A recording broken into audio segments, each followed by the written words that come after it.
सफदरजंग अस्पताल में इस्टेब्लिश की गई है। ये अपने आप में एक बहुत महत्वपूर्ण मील पत्थर है।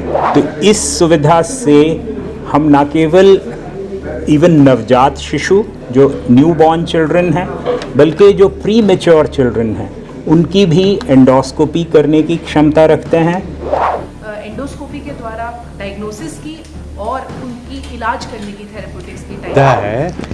ये आमतौर पर बहुत थोड़े अस्पतालों में होता है। राजधानी दिल्ली का सफदरजंग अस्पताल अब लोगों के लिए और भी ज्यादा खास बन गया है, क्योंकि अब आधी रात को भी इस सरकारी अस्पताल में बच्चों की एंडोस्कोपी होगी और उसकी प्रॉब्लम को रातों रात दूर करने में कामयाबी मिलेगी।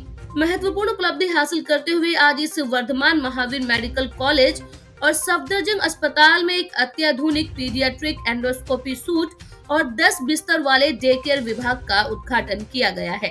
भारत सरकार ने हमें ये सुविधा दी है कि अब हम आज ये बताने के लिए हमने आप सबको एकत्रित किया कि एक paediatric endoscopy unit with day care facility Safdarjung अस्पताल में इस्टेब्लिश की गई है।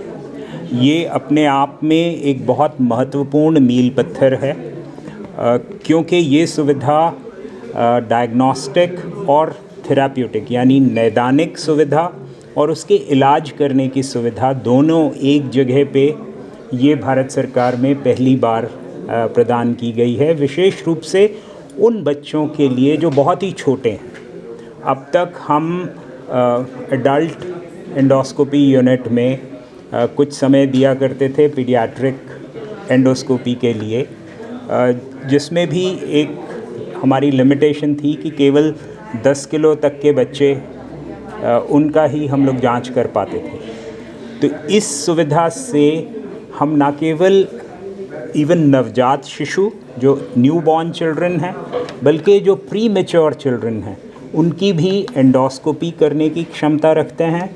और एंडोस्कोपी ना सिर्फ डायग्नोस्टिक यानी नैदानिक, बल्कि थेराप्यूटिक यानी उसके द्वारा एंडोस्कोपी के द्वारा उनका इलाज किए जाने की सुविधा भी हमारे अस्पताल में अब ये अवेलेबल है। ये परियोजना स्वास्थ्य और परिवार कल्याण मंत्रालय भारत सरकार की पहल से शुरू की गई है।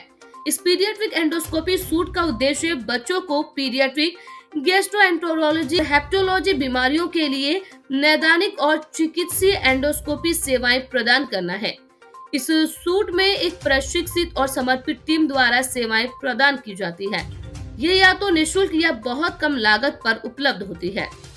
3 पीडियाट्रिक गैस्ट्रोएंटरोलॉजिस्ट हैं जो लिवर ट्रांसप्लांट और पीडियाट्रिक गैस्ट्रो की ट्रेनिंग लेकर यहाँ पर हमने एक यूनिट इस्टेब्लिश करा है साथ में, जिससे कि हम जो गरीब बच्चे आते हैं हमारे सरकारी अस्पताल में और बहुत रेफ़र होके आते हैं सब जगह से, उनको हम अच्छी सुविधा प्रदान करें एंडोस्कोपी के द्वारा डायग्नोसिस की और उनकी इलाज करने की थेरेप्यूटिक्स की टाइप। डॉक्टर क्या हुआ है उन फॉरेन बॉडी से, जैसे कि सिक्के, कभी कभी बच्चे 3-3 सिक्के भी खा के आ जाते हैं, कभी कोई झुमका या जिस तरह से पिन आपने बोला या लॉक हो गया, इस तरीके से अमूमन हमारे पास हर दूसरे दिन ऑलमोस्ट हमारे पास 1 या 2 बच्चे आ ही रहे होते हैं जो सिक्का खा के आ जाते हैं। तो अगर आप देखें हफ्ते में कम से कम 3 या 4 बच्चे हमारे पास मिल जाते हैं जो कि फॉरेन बॉडीज लेकर आते हैं। ये सुविधाएं बच्चों को जठरांत और हेपेटोलॉजी विकारों के लिए एक बड़ी मददगार साबित होगी। अब तक किसी भी सरकारी अस्पतालों में बच्चों के लिए समर्पित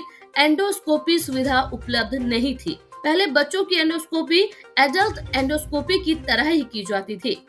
अब इस नए सेंटर में 18 वर्ष तक के बच्चों के लिए विशेष रूप से डिजाइन की गई एंडोस्कोपी सेवाएं उपलब्ध होंगी, जिसमें प्रीमेच्योर बच्चों का भी उपचार संभव होगा। इस समर्पित पीडियाट्रिक एंडोस्कोपी सूट के उद्घाटन से बच्चों में गैस्ट्रोएंटेरोलॉजी और हेपेटोलॉजिकल समस्याओं के लिए त्वरित और प्रभावी उपचार मिलेगा। अस्पताल प्रशासन, चिकित्सा superintendent professor doctor Sandeep Bansal की नेतृत्व में ये उपलब्धि हासिल की गई है। इस पहल के माध्यम से सफदरजंग अस्पताल अब बच्चों के लिए एंडोस्कोपी सेंटर बनाने वाला देश का पहला सरकारी अस्पताल बन गया है। ये कदम चिकित्सा क्षेत्र में महत्वपूर्ण सुधार को दर्शाता है और बच्चों के इलाज के लिए एक नया मानक स्थापित करता है।